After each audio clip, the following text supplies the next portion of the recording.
And then ngayong nakatanggap na tayo ng PGWP, Hello Canada, hindi pa rin tapos ang ating mga struggles na binibigay sa atin dito, no? Do you want me to speak in French? Wow. Bonjour à tous! Ayan, so today is Tuesday at ngayon nga, ito na yung second week na tayo ay nasa bahay dahil nga sa nangyaring accident sa atin na hindi pa tayo inaalaw ng ating physiotherapist na bumalik sa work. At ito naman ay under WCB. If you have watched my 2 previous vlogs kung ano yung nangyari sa akin, ay mapapanood nyo dito sa Emergency in Canada at my Canada Injury Journey. So, kung hindi nyo pa napapanood, please panoorin nyo guys. And so, you will also get to know ano nga ba ang pwedeng mangyari sa atin kapag tayo ay na-aksidente at work dito sa Canada. So, ano ba yung mga benefits na pwedeng nating makuha? At ito nga, nandito tayo sa bahay ngayon at nagpapagaling pa tayo. Although, na-feel ko naman na parang okay na ako. Pero pag pupunta ako ng physio, sabihin sa akin, hindi pa pwede mag-back to work. So, siguro nga, syempre, so as not to worsen yung aking situation ng aking foot, na aking fracture na may konting avulsion. So, fracture is the break in the bone. So, mild lang naman daw at meron siyang avulsion. Parang may na-pull or na-stretch na ligament or tendon doon sa navicular bone ko. So, on top. So, hindi tayo na-sprain, pero na-fracture at may avulsion tayo on our navicular bone. So, hindi sa ankle but on top of the foot. Gumanon siya. So, ayun guys, panoorin nyo na lang aking videos. And sa mga nakapanood na, maraming salamat. Maraming salamat din sa pag-support sa ating vlogs at sa ating channel. At kung hindi pa rin kayo nakakapag visit ng aking Facebook page, just go ahead, Jill Incan, subscribe, follow my Facebook page.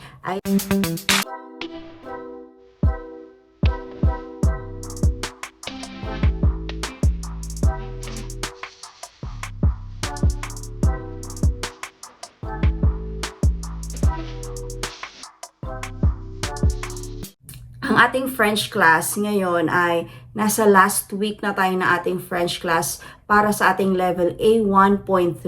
After that A1.3 ay magiging A2 level na tayo guys. Pero I'm giving it, hihinto muna tayo for the meantime sa ating pag-aaral ng French. So nag-start ako ng October, A1, last week of October, A1.1. So, and then like this November, December, A1.2 at ngayong January is A1.3. So, ang aking class is an intensive class at Monday in the Philippines pero Sunday dito. So, Sunday, Monday, Wednesday, and Thursday, 4 days po ang class ko. It's an intensive class. So, it's 3 hours per day. So, ngayon nga na a blessing in disguise na 2 weeks akong nasa bahay. So, 2 weeks akong hindi masyadong na-stress na from work. And then, after work, ay diretso tayo ng French class. So, nasa bahay lang tayo. Although, yung katawan natin ay nagre-recover doon sa nangyari. At least ay nandito rin tayo sa bahay, no? May time tayo na makapag-aral at yung ibang like yung mga extra na pwede natin gawin, like manood ng French movie, or hindi ko pa nabivisit ulit yung aking app na sinubscribe na kausap ko sana for practices. So dahil minsan there's times na talagang half of the day natutulog talaga ako, hindi ko alam kung dahil ba sa pagod ng katawan ko dahil sa nangyari, no, na nagre-recover pa din siya. So anyway, yan nga ating update na after that A1.3 ay mag-i-stop muna tayo. Gusto ko muna talagang i-absorb muna, no? Dahil parang itong 30 minutes nililesson namin to, and then after the 30 minutes iba na naman yung lesson, no? So parang iniisip ko, buong nag-aaral tayo ng elementary, high school in the Philippines ng English class, no? Yung mga grammar lessons natin, paulit-ulit nile-lesson sa atin yan. at paulit-ulit yung mga exam, ganyan. So parang ito, sobrang bilis niya na 30 minutes mo lang iti-take, hindi ganun kadali na ma-absorb mo agad yan. Kaya gusto ko talagang mag-stop muna para ma-absorb, ma-review yung mga lessons, although parang iniisip ko pa din na hindi ko rin siya kayang gawin on my own.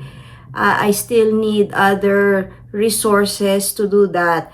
At yung may mga online, yung mga website, minsan nawala na kasi pag in-exit ko na yung aking mga application sa website na nawala na, nakalimutan ko na yung address. So, siguro tignan ko sa history. Ayan. So, pero yun nga guys, no, hindi ganun kadali yung French, and naisip ko tuloy na parang ang aking journey dito sa Canada, nag-start siya noong nagpe-prepare ako to become an international student, where I joined the Facebook group ng Pinoy Study Canada Pathway. So, doon nakikita ko, nababasa ko yung mga journeys ng mga international students na Filipinos na nakarating dito at how they got their student visa approved. So, yung mga ganong struggles na pinagdaanan natin in preparation to get here. At dati iniisip ko, I hope someday makapag-post din ako, and then dumating naman yung time na nandito tayo at nalampasan natin yung hurdle na yon, na nakatanggap ang ating family ng student visa para dito sa Canada. Tapos after naman ng 2 years, ay nandun naman tayo sa group ng Facebook ng PGWP, yung mga how to get PGWP, yung mga questions natin, kung paano tayo makakuha ng PGWP after graduation. Nandun naman tayo sa group na yon. And then ngayong nakatanggap na tayo ng PGWP, hello Canada, hindi pa rin tapos ang ating mga struggles na binibigay sa atin dito, no? Yung mga hinaharap natin just to reach yung ating goal. Is ngayon naman, nandito tayo sa group ng Filipino French learners. Ayan, so nandito naman tayo at yun nga, meron akong mga nababasang mga success stories doon, and they said talaga, it's not an easy path, hindi ganun kadali. At what I mean, hindi ganun kadali is the time. It really takes time to study French, hindi ganun kabilis ang pagdadaanan natin. We need to use a lot of yung mga other resources na kakailanganin natin. So, kung manood tayo ng mga movies, yung mga news, magbabasa tayo ng mga articles in French, at kung meron tayong makakausap na that can talk to us in French, yung mga ganong bagay, at meron tayong mga tutorials, meron tayong mga group class. So, lahat ng pwede nating gamitin na resources, gamitin natin. But, ang kapalit nga nun talaga guys is, there will be exhaustion, ma-exhaust tayo, tapos, yung time natin with our family, syempre, ma-affect din, yung mga schedules natin, ma-affect. But, talagang gano'n, no, kung it's part of the sacrifice that we have to make, syempre, if you want to make some balance, tayo na lang gumawa ng paraan how we can manage our time. So, ngayon nga guys, na napag-isip-isip ko, nahihinto muna ako sa pag-aaral ng French ko, sa pag-enroll ko. By the way, sa mga nagtatanong kung saan ako naka-enroll, it's an online class. It is based in Manila. Ang time nila sa Manila is 9 a.m. to 12 noon. So, ang time ko dito is 6 p.m. to 9 p.m. And that is in Alliance Française de Manille. So, nung bata pa lang ako, nakikita ko na yan, interested ako dyan. Pero syempre, para saan naman, di ba? Hindi ko alam kung bakit. So, anyway, just go to their website at meron pong mga schedules ng mga classes sa kanila. And kaya ako napili na mag-enroll sa Alliance Française de Manille is because of the time schedule na I think suited para sa akin, na 6 to 9 p.m. dito sa Canada.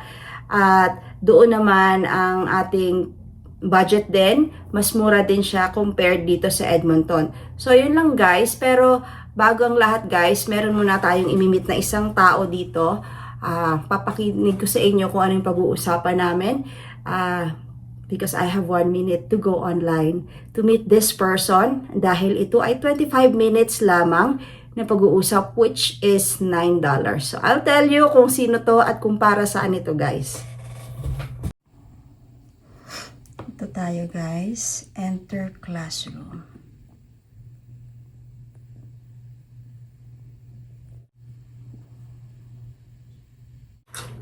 How are you? I'm good. How are you? I'm okay. So tell me about yourself. Okay, so, do you want me to speak in French? Wow. As far as I can do. Yeah, as far as you can go, no problem. Yeah, so, but very little. So, je m'appelle Jill. Je suis Marie. Je suis sans fond. Je suis étudiant français pour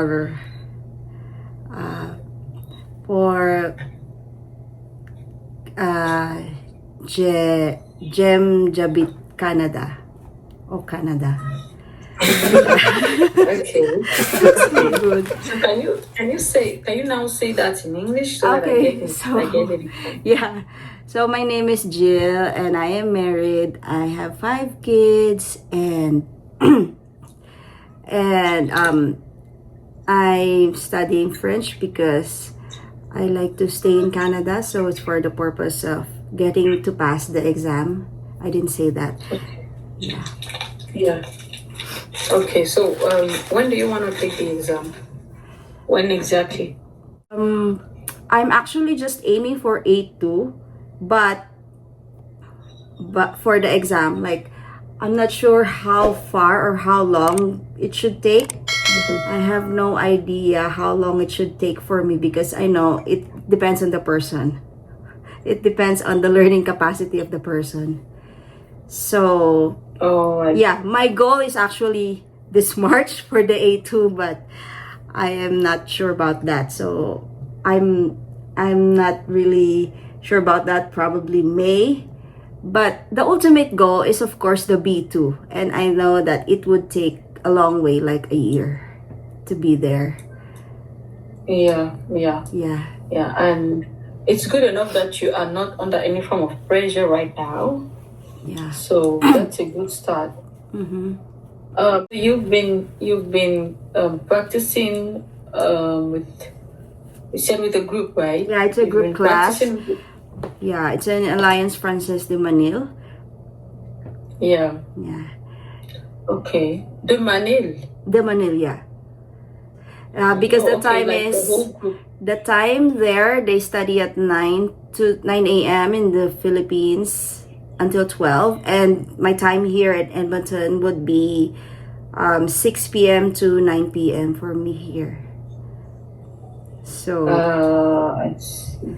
yeah, Yeah, the time difference is really wide. yeah. What are you available? How is your schedule? I'm actually like that schedule is somehow fine for me because it's intensive. I have no choice. But if Saturday and Sunday is also fine with me. And Sundays are out of the question. okay, Sunday. Because Sunday is my only resting day. Okay. It's the only day I rest. Okay, no Oh, problem. okay. No problem. So like if weekdays it would be Thursday, Tuesday and Thursday probably. Saturdays are usually very tight for me. Like from morning to right up to 11 p.m. It's really tight. Mhm. And midnight isn't open for me on Saturday because that is Sunday morning already. Yeah. Yeah. So midnight isn't open So Saturday. so if it's Saturday like around 9 a.m. here, does that work?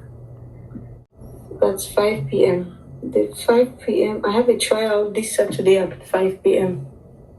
Okay. This Saturday 5 p.m. I have a trial. You're not free Friday. Yeah, I'm free Friday. Friday evening, Friday 5 evening. p.m. Probably 6. Or that will be too late for you. No, 6 p.m. for you. That's almost midnight. It's Friday next week is kind of busy at midnight, but Yeah. 11 p.m. is open. 11 p.m. that should be 12, 1, 2 a.m. 2 a.m. Okay. That's 2 a.m. Well, what about Saturday for you? Saturday for you. Saturday? You don't work on Saturdays? Yeah, I don't work on Saturdays. Okay. Yeah. So That's like even okay. if it's morning or I can make time for that. The next day, the next day, the next day, the next day. At tayo nga ay nagbabalik at tatapusin natin ang ating vlog na ito for your more information, para sa karagdagang informasyon tungkol sa aking paglipat sa group class na online French class. At ngayon nga ako ay magmo-move sa one-on-one tutorials for my French para mas madali. At yun nga lang guys, ang mga cons nito is like yung paghanap nyo ng schedule. So, pero ang maganda din naman dito is makakapili ka ng schedule. Yun nga lang, kailangan yung schedule mo at schedule niya ay magtutugma. Especially kung nasa ibang bansa sila. Usually talaga, hindi naman, usually yung mga ibang French native speakers ay hindi naman based in Canada. So, at minsan part-time lang nila yon, kaya naman nahirapan din tayong humanap ng schedule. Pero may nahanap kami guys, so yun ang good news. At magsisimula na nga kami this week dahil umabot ng vlog na ito ng 1 week para magawa. At ayun, so kailangan, kasi ang tagal nung schedule na sinabi niya, February 14 pa, medyo matagal pa, no? So, naghanap ako ng mas maaga, as in maaga talaga, like 6 a.m. dito sa time ko. 50 minutes lang naman yon. So, 6 a.m. bago mag-rush hour ang aking mga kids. At habang hindi pa naman ako bumabalik sa work, ay okay lang yung 6 a.m. That 50 minutes lang. Tapos, meron akong Friday na 50 minutes din sa gabi. Ayun, so para lang masimulan na natin habang ako ay wala pang work dahil the following next week, for sure, back to work na tayo guys. Napanaginipan ko na ang work ko na nandoon na ako at kasama ko na yung mga co-workers ko. At ang site nga pala na yon is preply.com. I know maraming nagtatanong sa inyo kung ano nga, saan tayo makakahanap ng mga native French speakers. Doon po, itry nyo mag-search sa preply.com. Pero bago po yan, ang tutor na yon ay makikita nyo yung mga reviews ng mga bawat tutor, kung okay sila at kung magkano yung rate nila. So for my tutor is $15 USD per 50 minutes. So per session is $15. So meron akong 12 sessions in 1 month para sa kanya. So usually, ang talagang that's two sessions per week. So medyo parang nabawasan yung hours ko ng pag-aaral ng French. Pero sabi niya, bibigyan niya ako ng maraming homework. So mga things to do. Ayan. So tignan natin how it will turn out. But actually guys, my online group class sa Alliance Frances de Manil is also good start. At okay din yung aking intensive class, pero talagang pag intensive talagang sunod-sunod yung dating ng information at depende po yan sa learning capacity nyo at sa learning style ninyo. Okay din talaga din siya sa akin, pero syempre I need to stop para ma-absorb ko muna yung mga napag-aralan namin. At depende rin po yan kung anong klase kung anong klaseng learner kayo. So, kung kayo ba ay more on the visual, gusto nyo bang nababasa yung mga natututunan nyo, na ng mga lessons bago nyo talagang ma-absorb, no? So, nababasa. Or, gusto nyo, mas madali kayong matuto if you do it by speaking, in terms of lots of speaking, or yung mga visual, kung gusto nyo ng mga videos, mga ganon. So, depende po sa learning style ninyo kung saan kayo mas madaling matuto. At, depende rin sa inyo kung kung kailan yung goal ninyo. Kaya yung tinanong din niya ako kung ano yung goal ko, no? So, ayun. Excited din naman ako dito. At ngayon nga guys, na hindi na parang natapos na yung week ng aking online class, parang nabawasan ako ng pagod sa sarili ko. Kasi talaga nakakapagod siya. Dahil 3 hours per day, 4 times a week yon, nakakapagod siya. Tapos, ang overload ng information talaga guys. So, ngayon, tinitake ko lang yung time ko. I also watch Perfect French or French with Dylan. I-search nyo po yan sa YouTube. And then, kapag ka nag-subscribe din kayo sa kanya, or sa Facebook nyo, i-follow nyo siya guys. Nagsisend siya mismo ng everyday French word lesson. So, everyday, merong French word for the day siya. Tapos, bukod doon, may mga, hindi lang kasi yung word na yon. So, may sentence formation, kung saan ginagamit. So, napakadaming information yun pa lang. Si French with Dylan. At minsan, piniplay ko lang yung isang play all na playlist niya tungkol sa grammar. Minsan, umalis na ako, no? Nakalimutan ko na nagpi-play pa rin siya. Pero at least, maganda din yung lessons niya. So, you can take your time with that lessons na French with Dylan. And meron ding French with Alexa, I think. So, I think siya din yung isa sa mga popular choice. Meron ding, pwede kayong magbayad sa kanila for talagang actual lessons, no? Hindi lang na nanonood sa YouTube or yung mga books na, or mga sa Facebook page nila, ganyan. So, you will learn a lot from them. At yun din, so, yun. So, maganda nga meron kayong sariling tutor. And actually, starting from online group class to one-on-one is parang yan yung nagiging trend ng mga nag-aaral ng French, no? So, you start with a group. Yung iba naman nag-i-start ng personal study nila, and that is also good kasi bago ka naman sumabak, at least meron ka ng background para hindi talaga total zero. Kasi sayang naman yung babayad mo kung kaya mo munang mag-start on your own. So, ayan guys. At kung meron kayong mga questions and comments, please comment down below. At kung ano yung mga na-experience nyo with your French journey, French language journey, please comment down below. Ano yung mga tips nyo? Baka meron kayong ma-share. At kung hindi ka pa nakasubscribe sa channel ko, please don't forget to like and subscribe and hit the notification bell para lagi kang updated sa mga vlogs ko. At don't forget to share this video para sa mga gustong malaman yung mga updates dito sa Canada and ating French journey. At ngayon nga patapos na ang ating Canada injury journey. Yan. So, babalik na tayo sa work next week. At nasan ba ako ngayon, guys? So, tayo ay nasa CR. Ayan ang ating CR. Ayan. So, ang daming gamit, diba? Ang daming abubot. Ayan.